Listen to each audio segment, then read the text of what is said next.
Okay, we are on step number 4, and step number 4 is clarity. Now, what exactly is clarity? When you increase clarity, you are basically increasing mid-tone contrast. And what that does to your photograph is it adds a little bit of punch to your photograph. It gives the appearance of sharpening. It gives the appearance of sharpening the edges in your photograph. It's not exactly sharpening, but it gives the appearance of sharpness.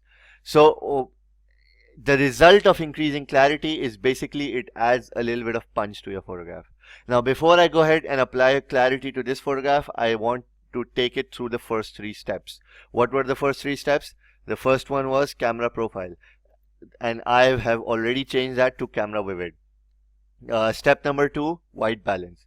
In this image, the white balance looks fine. The clouds are supposed to be neutral gray, so they are neutral gray. So I'm not going to touch white balance. It looks fine. Exposure is where I think we can see that there is a problem. The histogram tells us that we are a little underexposed.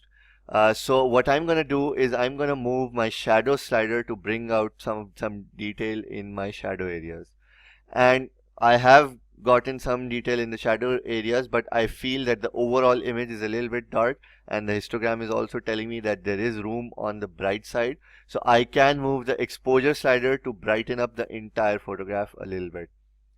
And there you go. If I show you the before and after, you can see that there is a huge difference only in 3 steps. Only in 3 steps we've gotten there. Now, after we're done with that, let's just go ahead and come back to only the after, and now let's apply clarity. Now, right now, I'm going to apply clarity a little bit more than I normally do, just so that you can see its effect. And I'm just going to go ahead and take it in just one jump. I'm just going to take it from 0 to 100. So as I do that, wow, take a look at that. Do you see how much sharper the image is appearing? And let me just go ahead and reset that so you can see the difference. So there was the image without sharpening, and it is with the sharpening, and it has added so much punch, so much edged contrast to your image that it is really enhancing all the textures, and it is making the image more clearer, as the name suggests, clarity. So if I just zoom into some of the areas, you can see the huge difference in the befores and the afters. So there is the before and there is the after. Do you see how much detail it is starting to show in the clouds? Now, normally I do not apply it all the way up to 100, and you wouldn't want to do that in a lot of your photograph, because what that does is it starts to show these halos around the edges. In some photograph it doesn't, but in a lot of the photographs it will start to show huge halos around the edges, and those are never good. So I'm just going to go ahead and take this back to 0, and basically, so what I would do is I would take clarity up to at least 30 in all my photograph. So I'll just go ahead and take it up to 30, and then depending on the photograph, I will take it up slightly a little bit, or maybe take it down a little bit. So in this case, so in which cases would you take the clarity higher, and in which cases would you take it lower? So in all the photographs where you have texture, or where you want to enhance the texture, that is where you would take the clarity really high. And you can even take it up to, let's say, 60, 70 in some cases.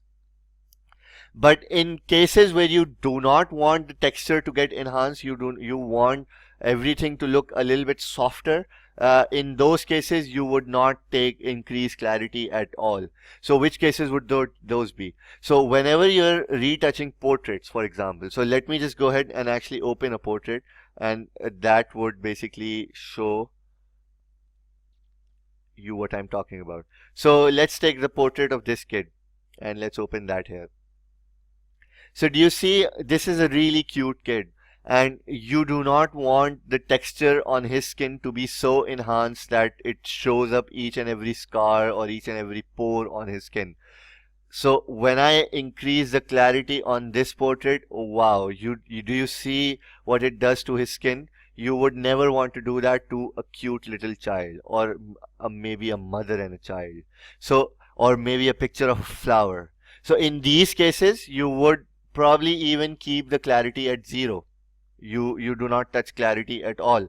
But in cases where you want to enhance the texture, like in the landscape image that we just opened, you can take it up to 50, 60, 70 even. So that's basically what the job of clarity is. It adds a little bit of punch to your photograph. So that was all there is about clarity. I'll see you in the next step.